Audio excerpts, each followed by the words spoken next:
Some storms come down from the mountains like judgment, and some come quiet, as if God himself has laid a cold hand over the prairie and told every living thing to listen. A man can learn a great deal about his own heart when the snow is so thick he cannot see the next fence post. He can learn what he is willing to lose, what he is afraid to want, and whether the empty chair at his table has been empty by choice or by sorrow. This is the story folks in Silver Bend still lower their voices to tell, not because it is shameful, but because it was born in weather so cruel that only mercy could have survived it. The blizzard struck north of Laramie before sundown, driving white sheets across the trail until the world was no bigger than the space between a horse's ears. Reuben Denton leaned low over his dun mare, one gloved hand clamped on the reins, the other holding his hat down against a wind that cut like broken glass. A blue wool scarf hung from a half-buried sagebrush beside the trail, snapping like a signal flag in the storm. Then he saw the hand. It lay pale against the snow, fingers curled around a leather satchel, the rest of the body nearly swallowed by a drift at the base of a leaning cottonwood. Reuben swung down so fast his bad knee nearly gave under him. The cold bit straight through his coat as he stumbled forward. "Lord have mercy," he muttered. The stranger was a woman. Her hair, dark and iced at the ends, had come loose beneath a black traveling hat crushed flat by the snow. Her lips were blue, one boot was missing. The satchel strap had tangled around her wrist as if she had refused to let go even after the storm had beaten her down. Reuben dropped beside her and brushed snow from her face. "Mom, can you hear me?" Her eyelids trembled, but she did not answer. A thin line of blood marked her temple where she must have struck a rock or branch. Her coat was city-made, good wool, but not meant for a Wyoming blizzard. He pressed two fingers beneath her jaw and felt the faintest pulse, stubborn as a coal under ash. "Not today," he said, though whether he was speaking to death or to himself, he did not know. "Before we follow them deeper into this storm, tell me where you are watching from tonight. If this quiet frontier story touches your heart, like it, share it with someone who loves a tender Western tale, and subscribe so you can come back to the table again." Reuben wrapped the blue scarf around the woman's throat, then hauled off his own outer coat and bundled it over her. The mare sidestepped, uneasy in the screaming wind. Reuben had to lift the woman in pieces, first her shoulders, then her hips, then the limp weight of her against his chest. She made a small sound when he moved her injured ankle. "I know," he breathed. "I know it hurts, but the snow won't ask polite." He got her across the saddle, belly down at first, then shifted her as gently as he could, until she leaned against him, her face tucked into the crook of his arm. The leather satchel came with her. She had clenched it so hard he could not pry it loose, so he looped the strap over his own wrist and led the mare rather than ride. His cabin sat 3 miles east, if a man knew the land in daylight. In that storm, 3 miles became a country all its own. Fence posts appeared like ghosts and vanished behind them. The mare's eyelashes turned white. Twice Reuben lost the trail and found it again by the feel of the ground under his boots, the slight rise where wagon wheels had frozen into ruts weeks ago. He spoke to the woman to keep himself from thinking about how still she had gone. "You picked a mean evening to visit Silver Bend," he said. "Could have come in June. We get wind then too, but at least it doesn't try to bury you." No answer. "My name's Reuben Denton. That don't mean much unless you owe money at Paxton's store, in which case he likely knows me too well." The woman's head shifted against his shoulder. For one breath, he felt her trying to speak. "Easy now." Her eyes opened just enough for him to see they were gray, not pale gray like ice, but dark gray like rain clouds before they broke. "Don't," she whispered. "Don't what?" Her hand tightened around the satchel. "Don't let them take it." The words disappeared in the wind. "No one's taking anything," Reuben said. "You just keep breathing." By the time the cabin lamp showed through the white dark, Reuben's hands had gone numb, and his bad knee was burning from hip to boot. The cabin was not much to look at, just one room and a lean-to kitchen, A sagging porch, a sod-chinked wall where boards had split, and a barn beyond it, hunched like a tired animal. But there was wood stacked under the eaves. There were hens shut tight in a coop behind the kitchen. There was a pump beside the trough and a corral gate that had to be lifted just so, or it dragged in the mud when the thaw came. It was home because Reuben had not had the strength to leave it. He got the woman inside and laid her on the bed, then kicked the door shut against the storm. The room smelled of cold iron, old coffee, wood smoke, and leather. A stove sat black and hungry near the center wall. Reuben fed it, kindling with shaking hands, then split 2 logs down with his hatchet right there on the floor, because stepping outside for the chopping block would have been foolish. The fire caught slow, then bright. He stripped off the woman's soaked gloves. Her fingers were white and stiff. He rubbed them between his palms, not gently enough to be tender, not roughly enough to be careless. When her missing boot troubled him, he cut the laces off the remaining one, eased it away, and saw the swelling at her ankle. "Sprain, my bay. Could be cracked," he said, as if she were awake to hear it. "You're lucky, that's all I can see."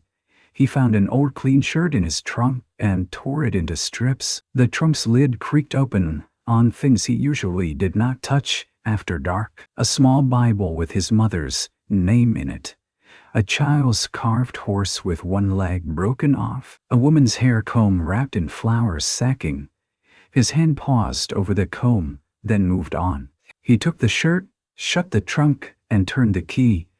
The woman's satchel lay on the floor where he had set it. It was fine leather, too fine for a school teacher's pay, and heavy though not large. The flap had come loose, and inside he could see the corner of an envelope, cream-colored, sealed with dark red wax, pressed into a mark he did not recognize at first. It looked like a C-set inside a horseshoe.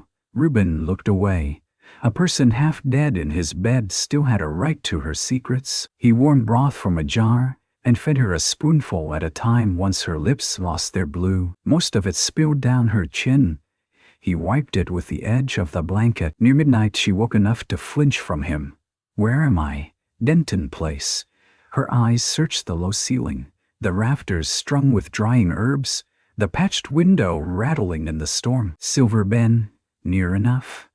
She tried to rise and gasp. "Don't," Reuben said.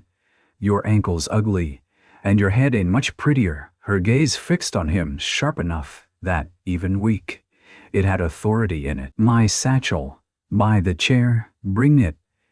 He almost told her nobody gave orders in his own house, but she was trembling too hard for pride to be the sin worth punishing. He brought the satchel and placed it under her hand.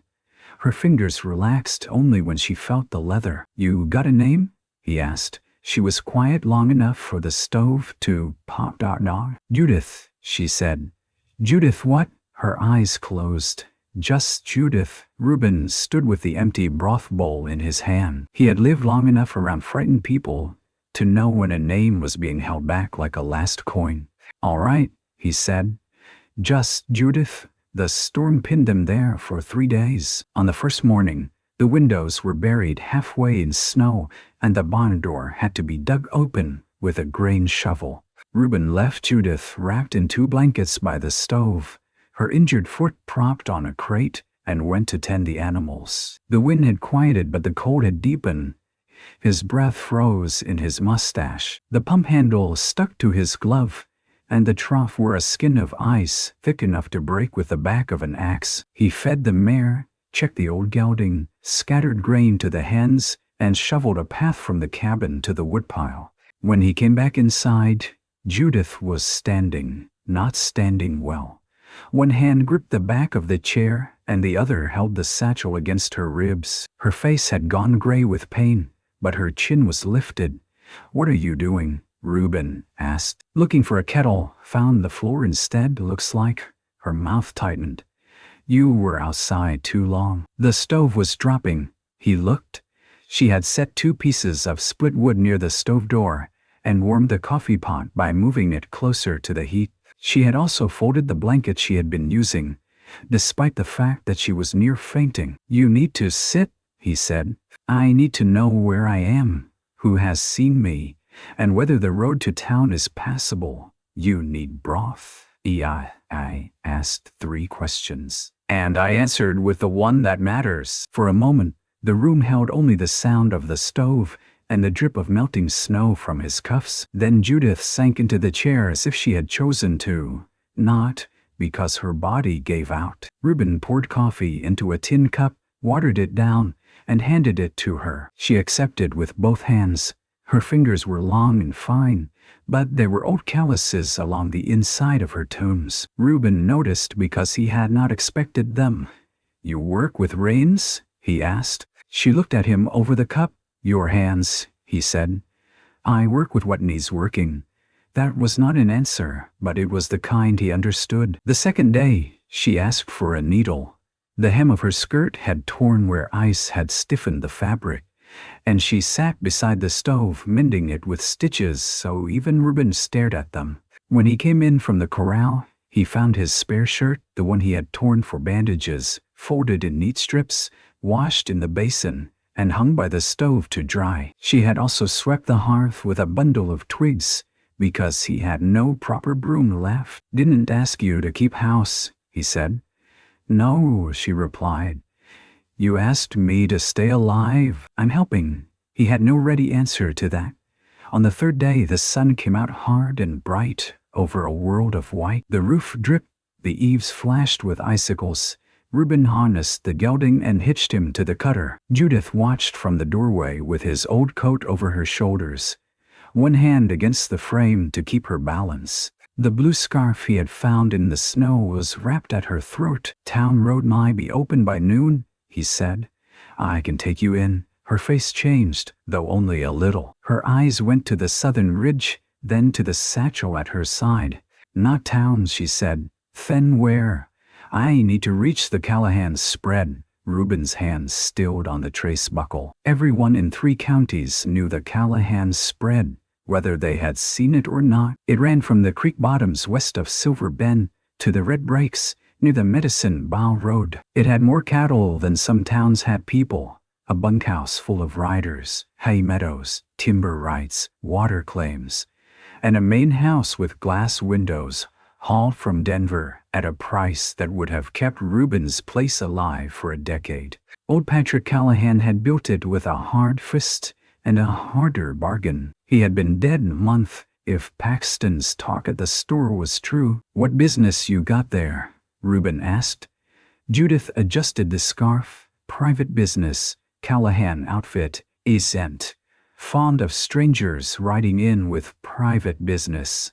I know. The way she said it made him look at her again. You kin to them. Her fingers tightened over the satchel strap. Will you take me or not, Mr. Denton? Reuben looked toward the barn, then down at the track he had shoveled through the snow. A sensible man would put her in the cutter and deliver her to town, to the sheriff, to the hotel, to anyone with a spare room and a better roof. A sensible man would not drive 8 miles toward the richest, meanest ranch in the valley with a woman who would not give her full name. But the memory of her hand in the snow stayed with him. I'll take you as far as the lower gate, he said. After that, you can decide whether your private business can walk. The ride took most of the afternoon. Snow softened under the sun, turning the trail to slush where the ruts caught light. Judith sat beside him with her injured foot braced, the satchel in her lap. She did not complain, though every jolt drew the breath through her teeth.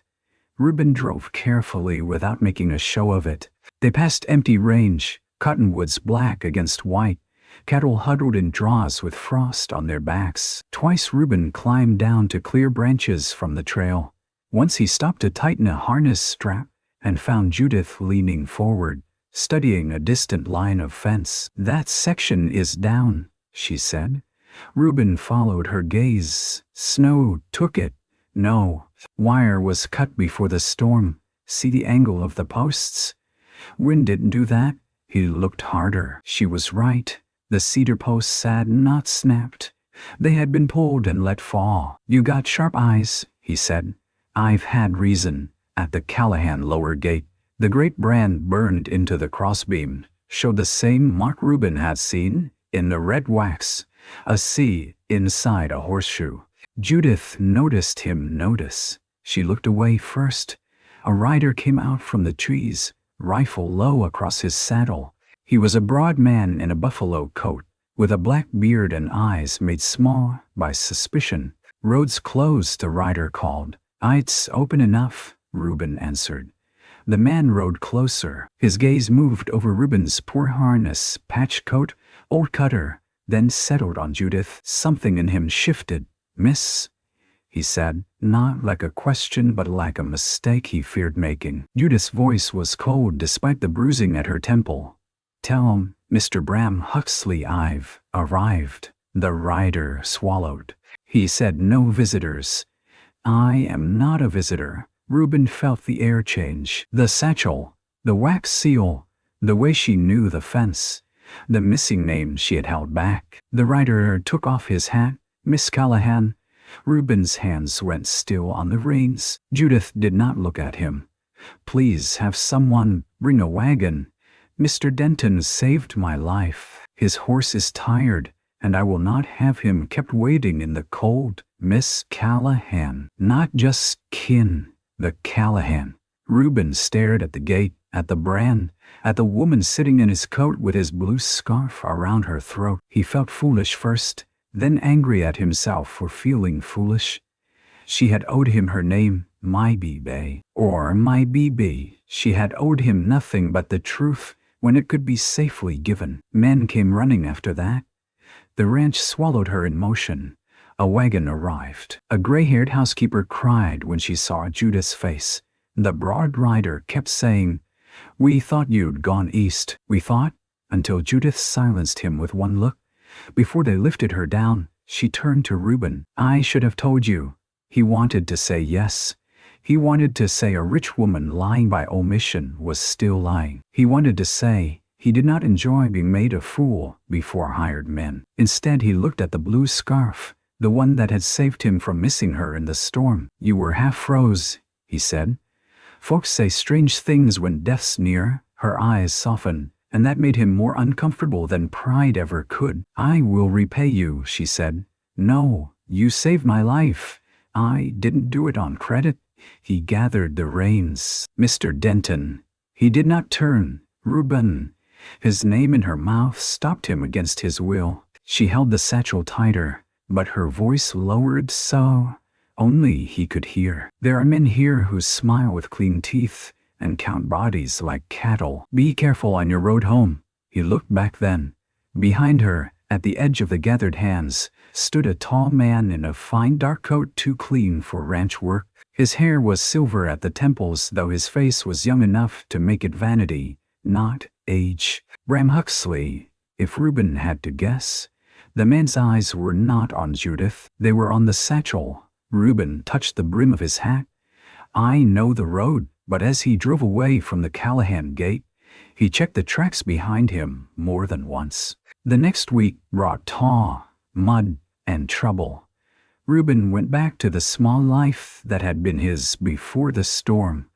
Only now the cabin felt aware of what it lacked. The chair Judith had used sat nearer the stove.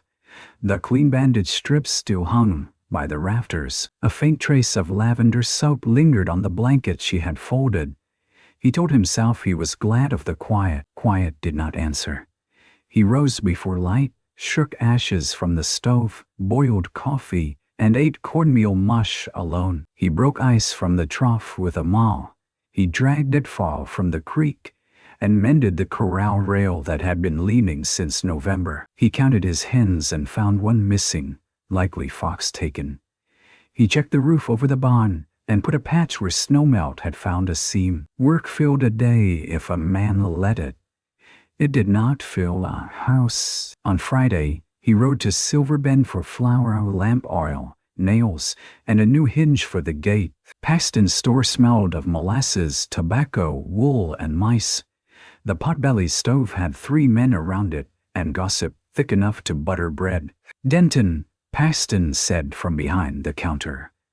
"Heard you hauled royalty through the snow." Reuben set his list down. "I hauled a woman who needed help. Old Albie Moss snorted. Woman, he says. Judith Callahan comes home with half the ranch thinking she's dead, and Denton calls her a woman. She is one, ain't she? The men laughed, but Paxton did not. He was counting nails into a paper twist and watching Reuben in the way storekeepers watched men whose accounts were thin. They say Patrick Callahan's will is missing, Paxton said. They say Bram Huxley's been managing things until it turns up. They say Miss Callahan was coming from Cheyenne with papers her father sent before he died. Folks say too much. They say you saw the satchel. Reuben looked at him. Paxton lowered his voice. I'm not accusing, only telling you talk travels. Huxley was in here yesterday asking after you. Asked if you owed money. Asked how much land you had. Asked if you were a drinking man. Reuben felt an old shame rise hot under his collar. What'd you tell him? That you owe money, have poor land, and drink less than most men who lost what you lost? The store went quiet. Reuben picked up the nails. How much? Paxton read the total. It was more than Reuben had hoped, and less than he feared. Money had become that kind of animal in his life, always standing between the thing needed and the hand reaching for it. He paid with coins worn soft from being counted too many times. As he turned to go, the door opened and Judith Callahan stepped in. Not the half-frozen woman from his cabin.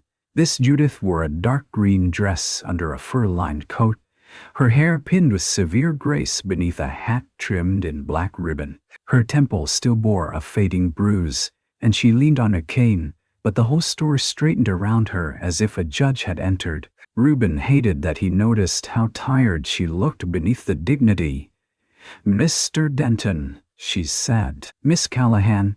Paxton all but bowed. Mount Judith placed a list on the counter. Flour, sugar, coffee, dried apples, 6 bolts of sturdy cloth, lamp chimneys, and children's boots in sizes I wrote there. Paxton blinked. Children's boots? For the families in the South Line cabins. The storm took more from them than from the main house. From the stove. Albie Moss cleared his throat. Mighty generous. Judith looked at him. It is not generosity to keep promises my father made. Nobody laughed then. Reuben moved toward the door, but she stopped him. I need to speak with you. The old pride in him lifted its head. I've got chores. This concerns you, knows it. Something flickered in her eyes. Please. That word cost her more than any order would have. Reuben opened the door and held it. They stepped on to the boardwalk where meltwater ran in dirty threads between the planks. Across the street, a wagon rolled past the livery, wheels grinding through slush. Church bells sounded faintly for noon. Judith stood with her gloved hands folded over the cane. Bram Huxley came to see you? No. He will, then hell waste a ride. He has been telling men you stole something from my satchel. Reuben stared at her. He claims a packet of documents was missing after I arrived, she said. He says you were alone with me while I was unconscious. The words struck him harder than he expected, not because he had thought people held him high, but because there were certain lines a man did not want crossed, even by rumor. And you? He asked. I know what was in the satchel when I woke in your cabin. That what I asked? Judith's gaze held his. I do not believe you stole from me. It should have been enough. It was not. The store window had faces behind it now. Paxton pretending to arrange tins. Albie not pretending at all. Reuben stepped down from the walk. Good day, Miss Callahan. Reuben. He stopped, but did not turn. I came to warn you because Huxley ruins men by making others doubt them first. I was doubted long before he learned my name. Her voice softened. That does not make it right. He looked back then, and for a moment, he saw not the largest ranch owner in the county, but the woman by his stove, trying not to shake while holding a tin cup of weak coffee. He almost thanked her. Instead he said, keep your papers close. Then he crossed the street into the mud and rode home with the hinge in his saddlebag and her worry following like a second shadow. That evening, he found an envelope under his door. No hoofprints showed near the porch, only boot marks small enough to be a boy's. The envelope was plain, sealed without wax. Inside lay three $20 notes and a piece of paper with no signature. For supplies, repairs, and the debt at Paxton's. Not charity. Wages for saving a life. Reuben stood in the doorway with the stove smoking behind him and the money in his hand. $60. Enough to clear Paxton. Enough to buy lumber for the barn roof. Enough to replace the mare's worn harness before it broke. Enough to make winter loosen its grip on him. Not charity. He read that line 3 times and hated that she had known where to aim. He put the money back in the envelope, saddled the mare, and rode through dusk to the Callahan's spread. The main house sat on a rise above the creek, lit window by lit window, until it looked like something from another country. Smoke lifted from 3 chimneys. The barn was longer than the church in Silver Bend. Men crossed the yard carrying lanterns. Dogs barked, then quieted when a rider recognized him. Judith received him not in the parlor, but at the kitchen table, where ledgers lay open beside a cooling cup of coffee. The housekeeper, Mrs. Bell, hovered near the stove until Judith dismissed her with kindness. Reuben placed the envelope on the table. Her face did not change. You rode 8 miles in the dark to return. Money you need. I didn't ask for wages. You earned them. I did what any decent man would do. No, Judith said. You did what a decent man would do. That is not the same as any man. The room was warm, full of polished wood, copper pans, rising bread, and things Reuben could not afford to break. He kept his hat in his hands. You want to pay me, he said. Bring your fence crew down to the south line. Someone cut wire before that storm. Judith's eyes sharpened. I saw it too, she said. Then you know. I know Huxley insists the weight of snow dragged it down. Huxley lies. She looked toward the ledger. Yes, the word sat between them. Small and dangerous. Reuben shifted. You got men enough to stand against him. I have men who were hired by my father, men who were hired by Huxley, men who follow wages, and men who follow the strongest voice in a yard. Those are not always the same men. Why keep him? Because until my father's final papers are entered with the county clerk, Huxley controls certain accounts. He was my father's business manager for 6 years. My father trusted him near the end, when he should not have trusted anyone who smiled so much. Her hand moved to the satchel beside her chair. Reuben noticed a bruise along her wrist, yellowing now. He wondered whether it came from the storm or from before. What was in those papers? He asked. Judith's mouth curved without humor. You refused money, but you ask after secrets. Secrets got my name in Paxton's store. She looked down. That reached her. My father left me controlling ownership of the entire Callahan spread, she said carefully. Not just the house or cattle, water rights, grazing leases, timber, the North High Meadow, and the old silver claim no one talks about because it never gave silver enough to matter. Huxley expected a division. He expected to marry power if I accepted him, or manage it if I did not. The documents prove otherwise. And he wants them gone. He wants me uncertain whether they are enough. Are they? Judith glanced toward the window where dark reflected their faces back at them. I do not know yet.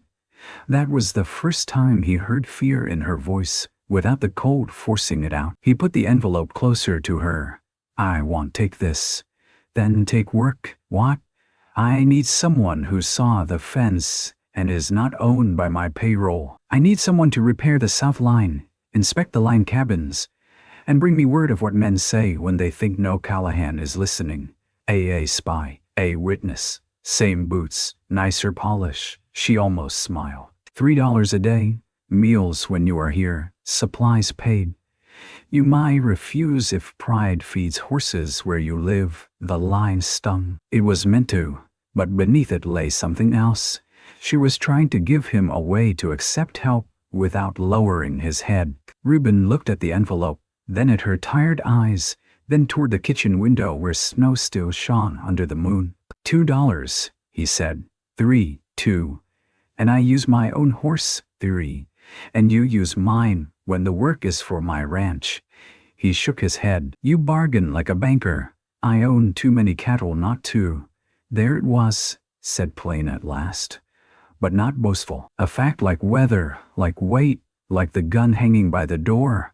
Reuben took the envelope, removed one $20 note, and set the rest down. For the coat I cut, the food and the time lost.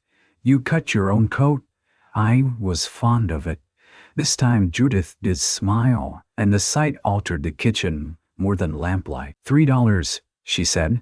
Starting tomorrow, $2.50. Donna should have said $2. Judith replied.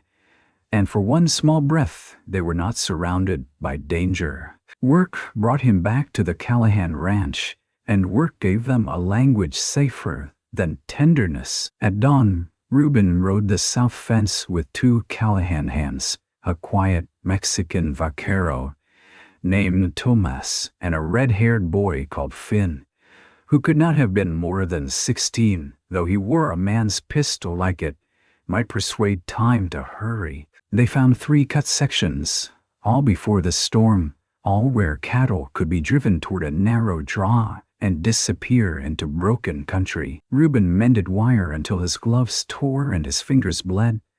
Thomas watched him without speaking, then handed him a better pair of pliers. At noon, Judith arrived in a buckboard driven by Mrs. Bell's nephew, a boy of 12 named Wiley, who held the reins with grave importance. Judith wore a plain work coat over her dress and had flour on one sleeve. She brought coffee, biscuits, cold beef, and a crock of beans wrapped in towels to keep warm. Boss lady delivering dinner, Finn whispered. Judith heard him. Boss lady counting posts.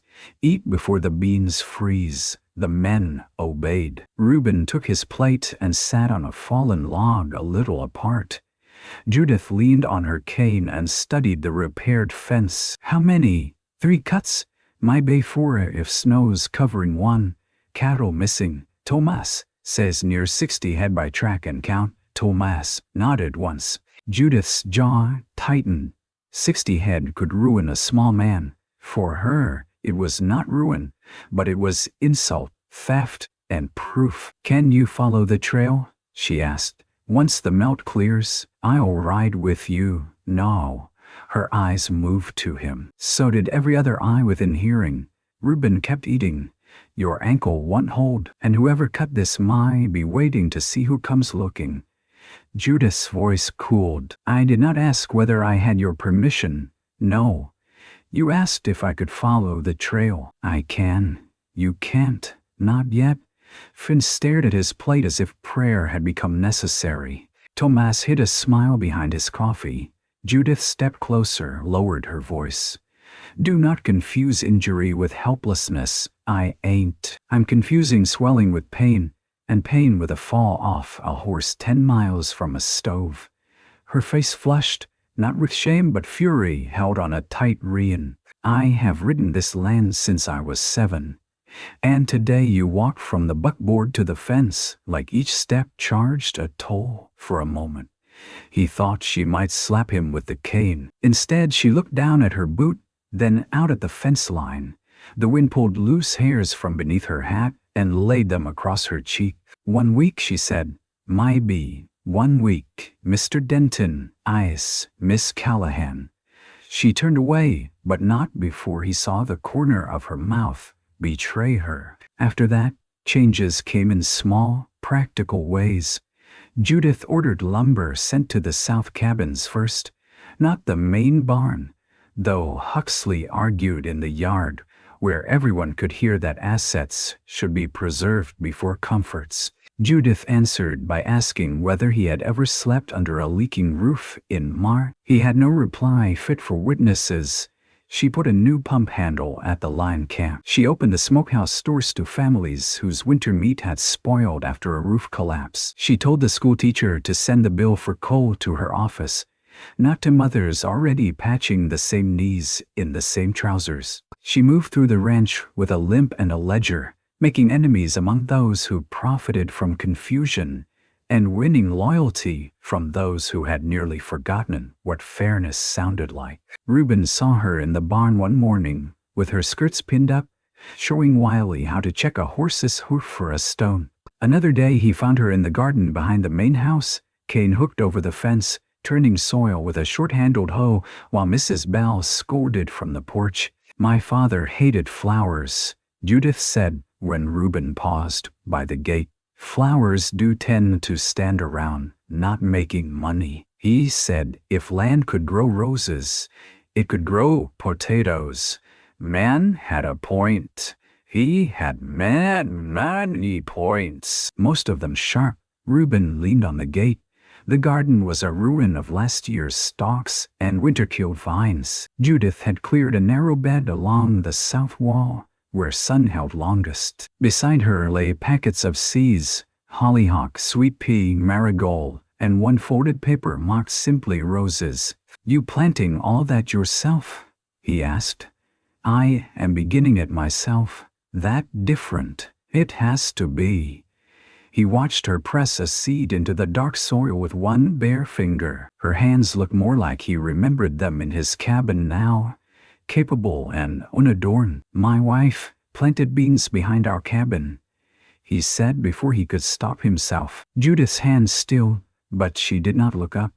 Reuben stared at the garden fence. She said flowers made her sad because they expected too much from a place. Beans had better sense. Was she right? She usually was. The wind moved over the yard. In the distance a hammer rang against wood. Judith covered the seed. What was her name? Reuben almost closed the gate and walked away. He had done it before with kinder people than Judith. But she kept her eyes on the soil, giving him the mercy of not watching his face. "Elise," he said. "Our boy was Nathan." The words came out rough from disuse. Judith bowed her head slightly, not pitying, just receiving. "I am sorry." He nodded once. "Fever?" she asked. "Spring flood?" "Wagon bridge washed out. They were trying to cross with her brother. I was driving cattle north, came home to 2 graves, and a house full of women who had already folded everything. The hoe lay between them." A meadowlark called from the fence post, absurdly cheerful. Judith said, "That is a grief with no proper door." He looked at her then. She brushed soil from her fingers. "People enter it from every side whether you invite them or not." The line settled in him because it sounded like something she had learned honestly. "What grief taught you that?" he asked. Judith reached for the cane and stood too quickly. Pain crossed her face. "My father built a ranch large enough that no one could leave his shadow," she said. "Then he died before telling me how to stand in it."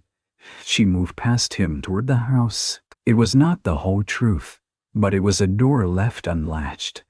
By April, the snowmelt turned the yard to mud and the creek loud enough to hear from the lower barn. Reuben spent mornings on fence, afternoons in the saddle, evenings at his own place, trying to keep up with chores that did not care he had taken work elsewhere. More than once he came home after dark to find something waiting on his porch. A sack of oats, no note. A jar of peach preserves with Mrs. Bell's handwriting claiming it was extra. A coil of baling wire he had mentioned needing once and had not asked for. The third time, he rode to the ranch ready to object and found Judith standing at the wash line behind the kitchen, pinning sheets with more determination than skill. "You sent oats?" he said. She took a clothespin from her mouth. The Callahan Ranch supplied oats to all hired riders working the south line. "I and all hired riders. No, and you are the most troublesome one. You can't keep leaving things. The oats are for your mare. The preserves are from Mrs. Bell. The wire is ranch material. And the coffee." Judith's hands paused. He stepped closer. the coffee wrapped in brown paper with no name. Color rose in her cheeks. You serve terrible coffee. I like terrible coffee. No one likes coffee. That tastes like a horseshoe boiled in sorrow. He wanted not to laugh. He failed. Judith turned back to the sheets, but her mouth had softened. The wind snapped one loose and threw it over her head. She cursed under her breath, a low, startled word that would have made Paxton drop a sugar scoop. Reuben pulled the sheet away and found her laughing silently, one hand over her face. It was the first time he heard her laugh. It was not polished. It broke out of her like something that had been locked too long. After that, he could not pretend she was only an employer. Huxley noticed before either of them spoke of it. He began appearing where Reuben worked, always with clean gloves and polite contempt. At the South Line, he questioned the cost of new wire. At the stable, he suggested Reuben's old injury made him less fit for long rides. In town, he told anyone listening that Judith Callahan was too generous with men who knew how to look pitiful in a storm. One Sunday after church, the trouble stepped fully into daylight. The congregation spilled onto the hard-packed yard beneath a sky rinsed blue by rain. Women gathered with baskets. Children chased each other around wagons until mothers caught collars and scrubbed faces with spit-damp handkerchiefs. Reuben stood near the hitching rail, not because he had no one to speak with, but because speaking required more strength than he cared to spend. Judith came down the church steps with Mrs. Bell and Wiley. She wore a dove-gray dress, and no jewels but a small silver pin at her throat shaped like a horseshoe. Men tipped hats. Women watched her with the complicated gaze reserved for a rich, unmarried woman who did not know her place or knew it too well. Bram Huxley intercepted her at the foot of the step. His smile was handsome enough to fool strangers. "Judith," he said, "may I escort you to the picnic tables?" "No, thank you." His smile held. "You cannot refuse every kindness." "I only refuse those that are not kind." The nearest conversations thinned. Huxley leaned closer, but he spoke loudly enough. "You would do better to consider appearances. A woman in your position cannot be seen favoring every broken-down rider who drags her from a snowbank." Reuben felt the words land. Broken-down rider. Men looked away. A few looked at him. His bad knees seemed to ache in public. Judith's face went still. "Mr. Huxley," she said, "you will apologize." He laughed softly. "For advising you, for insulting the man who saved my life, a man who was alone with you for 3 days, and now profits from your gratitude. People will talk." Judith's cane struck the church step once, sharp as a shot. Even the children stopped. "Then they might talk accurately," she said. "Mr. Denton found me dying in a blizzard, carried me to shelter, warmed my hands with his own, fed me broth, guarded my property, and delivered me home without taking a penny until I pressed honest work upon him. If that offends your sense of propriety, then your sense of propriety is smaller than a match head and twice as easily burned." Someone coughed. Mrs. Bell looked ready to applaud in churchyard or out of it. Huxley's eyes hardened. "Your father would be embarrassed." Judith went pale, but she did not step back. Reuben moved then. Not fast, not threatening. He simply came to stand beside her, close enough that Huxley had to look at them both. "Say what you want of me," Reuben said. "Leave her dead father out of your mouth." Huxley's gaze flicked over him. "Or," Reuben's voice remained quiet, "or folks will know you need a dead man to stand tall." It was not a grand speech. It did not need to be. The churchyard heard it. Judith heard it. Huxley heard it worst of all. He smiled again, but something mean had slipped loose beneath it. "Enjoy your noble poverty, Denton." Reuben tipped his hat. "Enjoy your clean boot." Huxley walked away.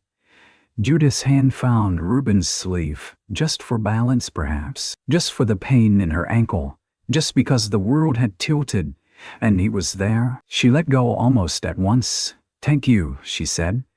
"You had him handled." "No," she said. "I had him answered." "That is not always the same." At the picnic tables, she sat beside Mrs. Bell, but she left the place across from her empty. After a while, Reuben took it. She poured coffee from a blue enamel pot and set the cup near his hand without looking at him. It was strong, dark, and good. He drank it without complaint. The fragile peace lasted 12 days. Then Finn disappeared.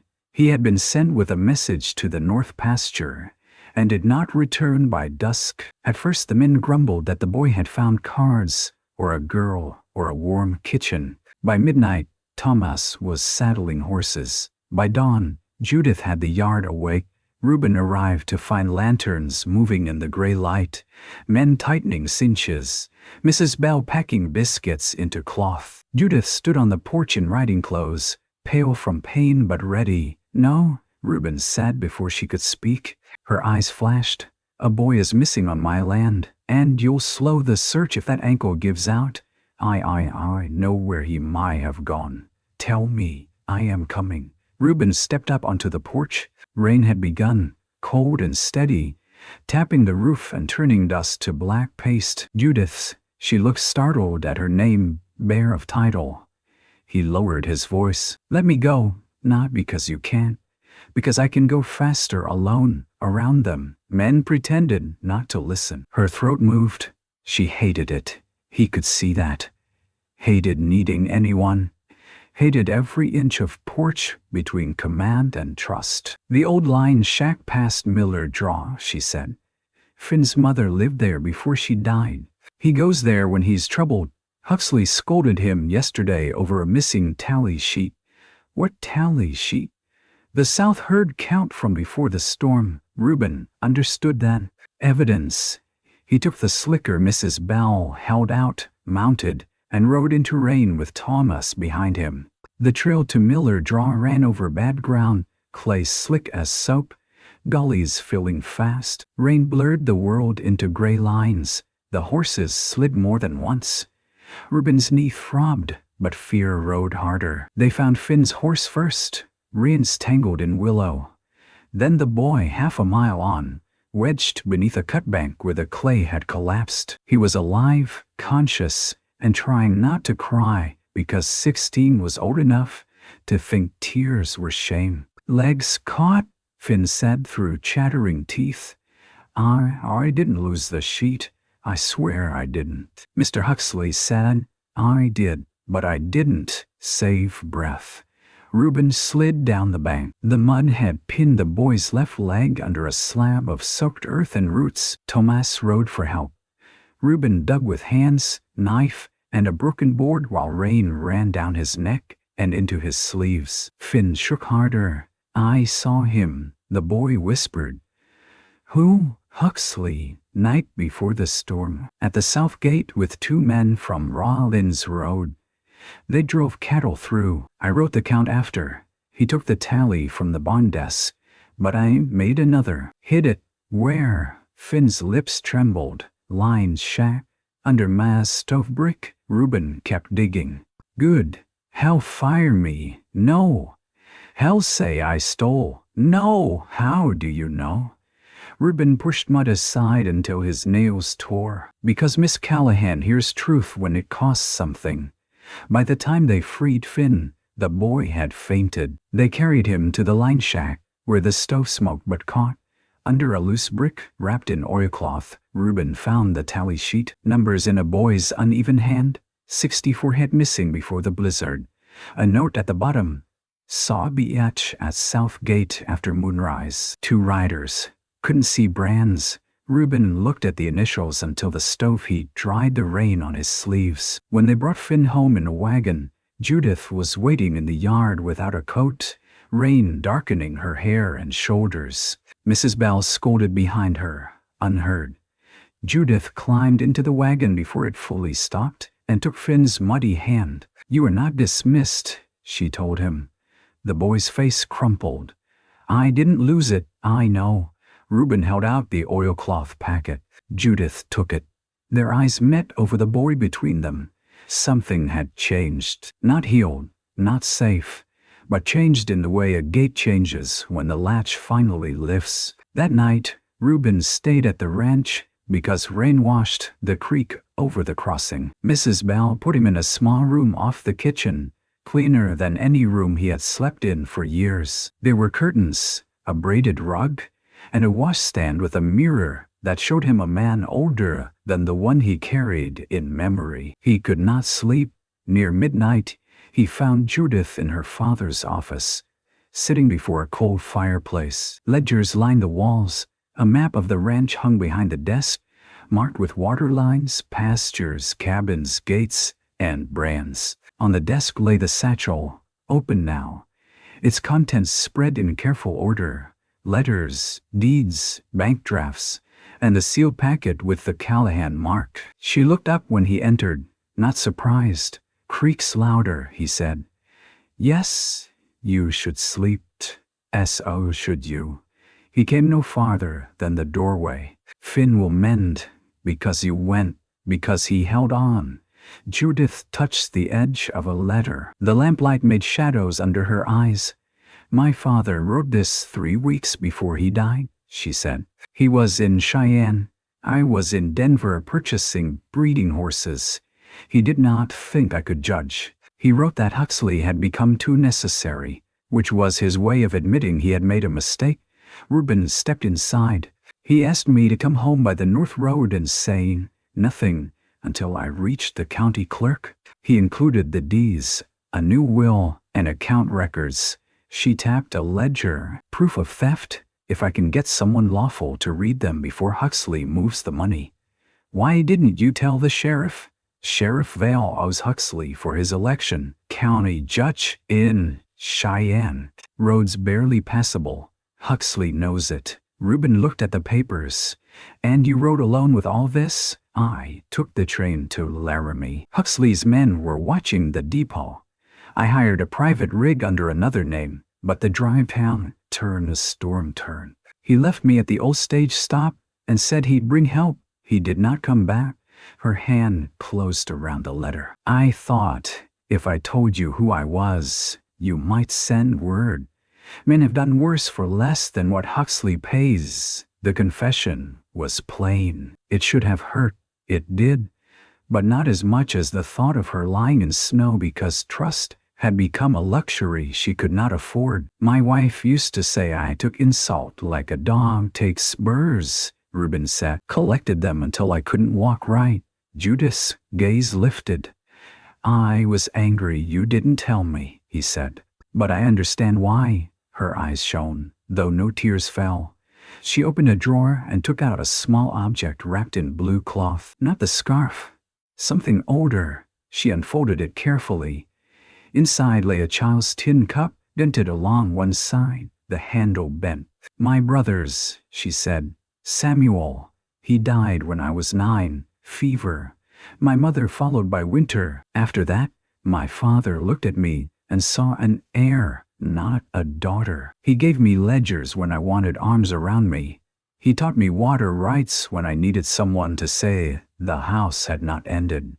She turned the cup in her hands. "I learned to own things because belonging to someone was no longer offered."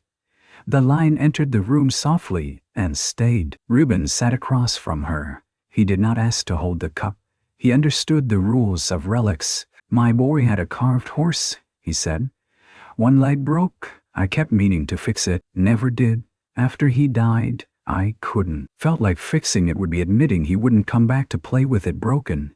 Judith whispered, "Some things stay broken because they are waiting with us." He looked at her then, really looked, past the ranch, the money, the danger, the Callahan name. A woman with a tin cup in her hands, a woman who had planted roses in hard ground because potatoes were not enough, a woman who had been freezing in a blizzard and still held on to proof. "Judith," he said, "yes, I don't scare easy, but you scare me some." Her breath caught.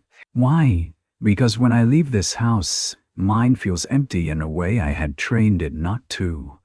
The lamp hissed. Judith's hand moved across the desk, not reaching for him entirely, only setting itself where his hand might choose. He looked at it for a long moment. Then he covered it with his own. No promise passed between them. No kiss, no confession polished for a parlor. Just two hands resting among papers that could ruin lives, while rain pressed its face to the windows. By morning, she was gone. At first, Reuben thought she had gone to the kitchen, then the barn, then the garden. But Mrs. Bell's panic told the truth before words did. Judith's riding coat was missing, so were the satchel and the fastest bay mare in the stable. On the desk lay a note addressed to him. Huxley means to accuse you before the county clerk of theft and fraud. I will reach Cheyenne first and enter the papers alone. If I fail, you must not be standing close enough to fall with me. You have already saved my life once. I will not purchase your ruin with it. There was no signature. She had not needed one. Reuben crushed the note in his fist, then smoothed it again, because it was hers. Fool woman, he said. But there was no anger in it that did not have fear beneath. Tomas found him in the stables saddling the dun mare. She took the east trail, Tomas said. In this mile? Tomas nodded. Huxley rode out 20 minutes after. 2 men with him. Reuben's blood went cold. He swung into the saddle. Mrs. Bell came running from the porch with a bundle wrapped in cloth. Biscuits. Jerky. And don't you dare come back without her. Reuben tucked it into his coat. Wasn't planning to. The east trail ran high above the creek, then dipped through bad clay flats where wagon wheels could sink hub-deep after rain. Judith had chosen it because it cut 6 miles from the road to Cheyenne. Huxley had chosen after her because he knew what a desperate person would risk.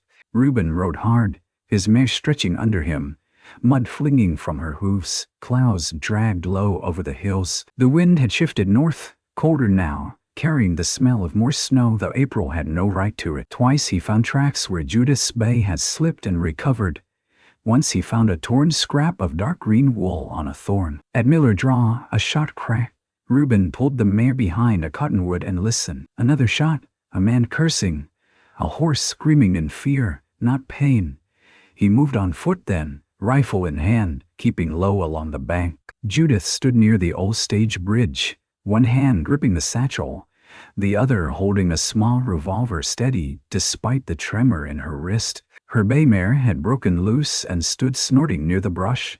Huxley faced her from 10 yards away, hat gone, fine coat splashed with mud. 2 men flanked him, one with a rifle trained too loosely for comfort.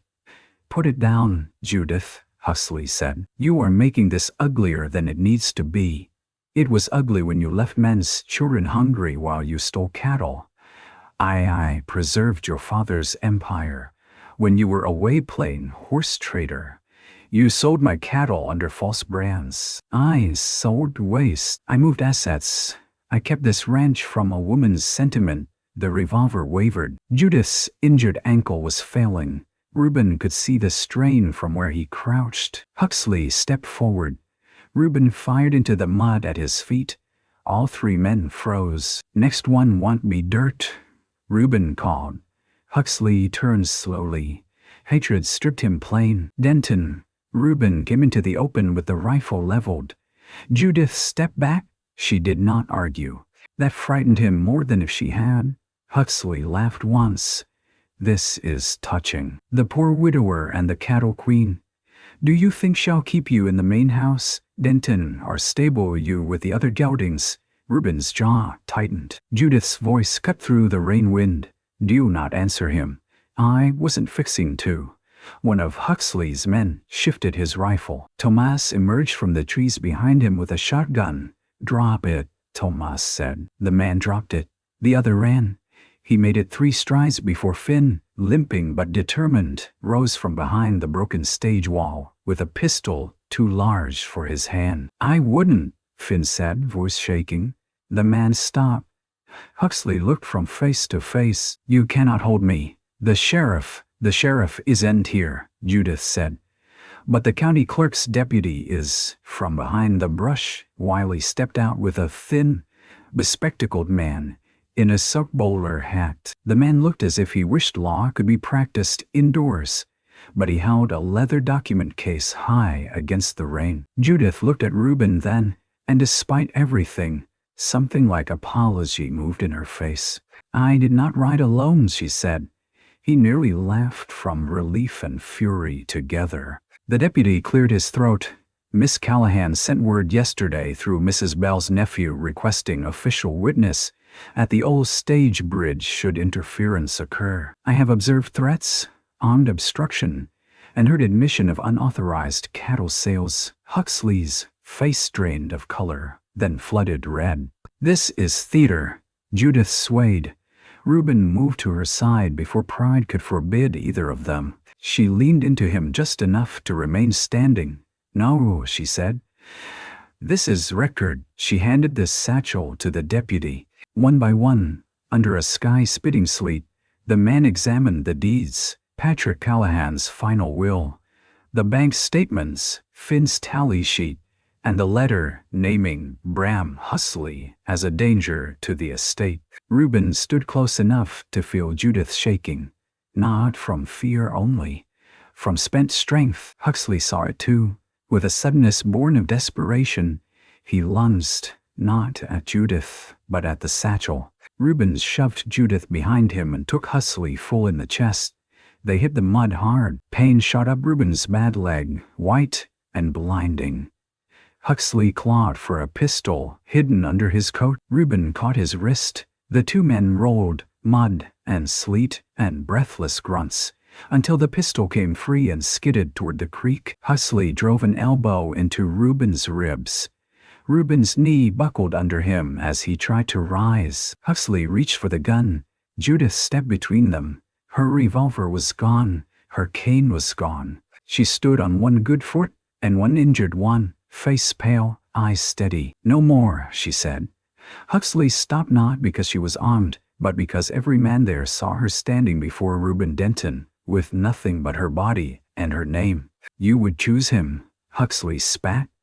"A debt-ridden, nobody on failing land." Judith's voice did not rise. "I choose the man who carried a stranger through a blizzard and never once asked what she was worth." The words moved through Reuben like heat after freezing. The deputy ordered Huxley bound. Thomas and Finn saw it done. Huxley cursed, threatened, promised courts, ruin, scandal. Judith listened until he ran out of breath. Then she said, "Put his words in the record too." Only when they led Huxley away did her strength leave. Reuben caught her before she fell. "I told you not to come alone," he said, voice rough. "I didn't. You know what I mean." Her head rested against his shoulder. "I was trying to protect you. You did a poor job, I know." He looked down at her, mud on her hem, sleet in her hair, the largest wrench in the territory hanging from a satchel and a spine that would not bend. "Don't do it again," he said. Her eyes searched his face. "Protect you, leave me behind." The line was simple. It held more than either of them could safely name in the rain. Judith closed her eyes. All right. The weeks after Huxley's arrest did not become easy, but they became honest. The county record accepted Patrick Callahan's will. The bank froze accounts Huxley had touched. Sheriff Vale discovered a new respect for duty once the deputy's report and 3 witnesses made cowardice expensive. Stolen cattle were traced east, some recovered, some not. Men who had followed Huxley's wages packed their bedrolls and left under eyes that did not ask them back. Judith took command fully, and command cost her. She rose before the house stirred and sat over ledgers until lamplight gave way to dawn. She met with riders in the yard, argued water rights with neighboring ranchers, paid line families what they were owed, sold off a vanity carriage her father had bought from St. Louis and used the money for winter feed. She visited Finn every evening until his broken leg was set and his pride mended enough to complain about soup. Reuben went back and forth between his cabin and the Callahan's spread until the rows seemed to know him. He fixed gates, checked brands, helped rebuild the south fence stronger, and refused offers to move into the bunkhouse. Judith did not ask twice. Instead, she sent work to his place without naming it charity. Callahan men repaired his barn roof, because the ranch needed storage on the south edge. Tomas helped reset his pump because water access mattered for emergency pasture. Finn, on crutches, brought 2 laying hens in a crate and claimed they were too quarrelsome for the main coop. Mrs. Bell sent curtains, plain brown ones, saying she had cut them wrong for the pantry window and would burn them if he did not take them. Little by little, Reuben's place began to look less like a man waiting out his own life. He fixed Nathan's carved horse one evening in May. It took him an hour to shape a new leg from scrap pine. He sat at the rough table with the door open, listening to frogs caw from the creek and hens fuss in the coop. The small horse had waited years in the trunk. When the leg fit, Reuben held it in his palm and wept without sound, not as he had on the first terrible days, but like a taw underground, quiet and necessary. The next day, Judith came by in a buckboard with Wiley driving and Mrs. Bell pretending not to understand why. Reuben saw her notice the carved horse on the mantel. She did not speak of it. She only set a wrapped parcel on the table. For the garden, she said. He opened it. Bean seeds, and beneath them, 1 small packet of marigolds. He looked at her. Beans have sense, she said, but flowers might have courage. He placed the packet beside the horse. Outside, Wiley chased a hen away from the porch steps. Mrs. Bell inspected the curtains she had supposedly cut wrong and declared them adequate. Judith walked to the doorway and looked over the place. The repaired barn, the straightened gate, the chopped wood stacked under the eaves, the garden plot newly turned, the mare grazing in spring light. It feels different, she said. Does it? Yes. Reuben stood beside her. So I used to think empty was peaceful, if a man kept it tidy. And now I think empty is just hungry. She turned toward him slowly. He took off his hat, though they were standing in his own doorway, and no ceremony required it. I don't have much, he said. I know. I've got debt still, though less. A bad knee, a temper that goes quiet instead of useful, a house that remembers ghosts, land that grows rocks better than wheat. I know that too. I loved my wife. Judith's face softened. I would not trust you if you had not. His throat tightened. I don't know how to court a woman who owns half the horizon. You could begin, she said, by not measuring me in acres. He gave a breath that was nearly a laugh. She stepped closer, not far, only enough that the light changed between them. I have too much, she said. Too much land, too many accounts, too many men waiting to see if I will fail, too many rooms in a house built to impress people who never stayed for supper. I have a name that enters before I do. I have money that makes people forget I can be tired. Reuben listened. I do not need a man to rescue my ranch, she said. I need one who will tell me when a fence is cut, when coffee is terrible, when my ankle is too swollen for pride, and when I am about to ride into danger alone for foolish reasons. That sounds like a hired position. It pays poorly. I heard you own the largest ranch. Expenses are heavy. He smiled then, and the smile undid the last caution in her face. Reuben held out his hand. Judith looked at it, as she had that night in the office, among papers and rain. This time she did not merely set her hand near his. She placed it fully in his palm. No one in the yard cheered. Mrs. Bell had the grace to look at the curtains. Wiley did not notice because the hen had escaped him again. The horses grazed. The pump creaked once in the wind. The world allowed them privacy in plain sight. Summer came green along the creek bottoms. Bram Huxley went east in chains to answer charges larger men could not smooth away. Sheriff Vale lost his next election to a blacksmith with a plain face and a stubborn wife. Paxton's store carried better coffee after Judith made one remark within hearing of every woman in town. Finn learned to walk without a limp and grew 3 inches, mostly in confidence. Tomas took over South Herd operations and never once used 5 words where one would do. The Callahan ranch changed too. Curtains appeared in the line cabins. The schoolhouse stove was repaired before frost. The garden behind the main house bloomed in foolish, brave color. Hollyhocks by the wall, sweet peas climbing twine, marigolds bright as little suns, and roses that took root slowly but held. Judith kept accounts in the morning and rode in the afternoon, not because anyone doubted she could, but because no one did any more. Reuben did not move into the main house, not at first. He came for supper Sundays, then Wednesdays, then on nights when rain made the road poor, and Mrs. Bell declared it sinful to send a man out after pie. His coat hung by the kitchen door more often than not. His tin cup found a place on the shelf. His mare had a stall the stable boys stopped calling temporary. Judith began keeping coffee warm without mentioning it. One evening in late August, the whole ranch gathered for a harvest supper in the yard. Tables were set end to end beneath lanterns strung from porch to cottonwood. There were beans, beef, potatoes, bread, pickled beets, dried apple pie, and coffee strong enough to float a horseshoe, but too good for Reuben to complain. Children slept on quilts near the steps when their bellies grew full and their courage gave out. Fiddles played softly after dark. Judith sat beside Reuben at the end of the table, not at the head. Her hand rested near his, their fingers not touching until they did. Across the yard, the repaired south gate stood open to the pasture, its hinges swinging clean. Beyond it lay the land that had almost been stolen. The land she had fought for, the land that no longer seemed to own her in return. Mrs. Bell brought out one last pot of coffee and set it down with satisfaction. Wiley, taller in his own mind than in fact, asked Reuben whether he would stay through winter. The table quieted in that shameless way tables do when every person pretends not to care about the answer. Reuben looked at Judith.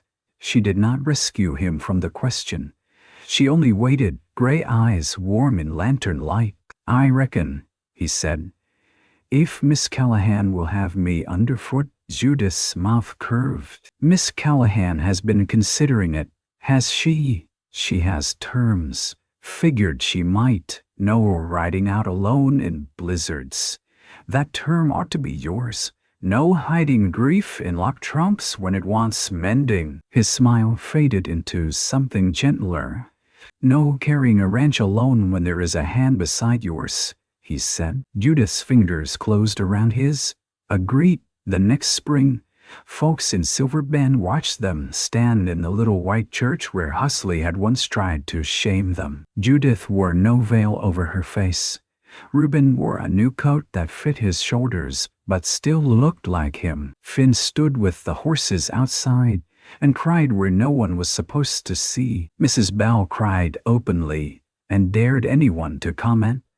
Thomas handed Reuben the ring with the solemnity of a treaty. When the preacher asked who gave the bride, Judith answered for herself. "I do," she said. And when he asked whether Reuben Denton would take Judith Callahan for richer or poorer, half the church smiled at the richer part. But Reuben did not. He looked at her as if no acreage, no cattle, no money, no name had entered the room with her. "I will," he said. He said it like a fence post driven deep, like a stove lit before dawn, like a man who had once found a stranger in a deadly blizzard and carried her home without knowing she owned the largest ranch in Wyoming territory, only knowing she was alive and ought to stay that way. Years later, when snow came hard over Silver Bend, people still told of that winter. They spoke of the blue scarf on the sagebrush, the satchel with the Callahan seal, the poor cowboy who would not take money for mercy, and the woman who learned that being guarded did not mean being owned. But the truest part of the story was never the size of the ranch or the danger of the storm. It was the kitchen afterward. It was coffee waiting on the stove.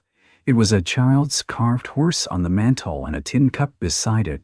It was hens fussing by the step, roses growing where potatoes might have been, a repaired fence shining with frost, and two chairs pulled close at a table no longer hungry. And on the coldest nights, when wind pressed against the windows and the prairie vanished white beyond the glass, Judith Callahan Denton would lay the old blue scarf across the back of Reuben's chair, and he would touch it once before adding wood to the fire.